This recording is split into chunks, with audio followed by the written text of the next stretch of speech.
மச்சான் நாளைக்கு முக்கியமான மேட்ச் இருக்குடா, வந்துடுறா. ஐயோ இவங்க வேற. டேய் கொண்டாட்டி உள்ளன்னு கதனா கொடுக்காதடா, ஒழுங்கா வந்துரு. நாளைக்கு மேட்ச். அவன் வரமாட்டா, வைங்கடா போன.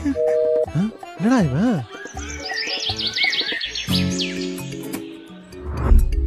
நல்லா தூங்குறான். இப்பதான் எஸ் ஆயிடணும்.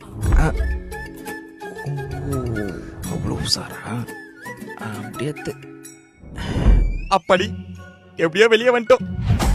மச்சான் நீ டாஸ் போட்டு பேட்டிங் பண்ணிடுறா, ஓப்பனிங் அட வந்துட்டே இருக்க. எத்தனை சிக்ஸோ.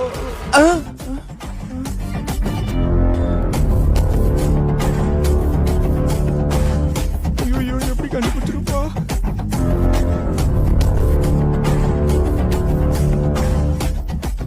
லைஃப்பை தொலைச்சிட்டேன்.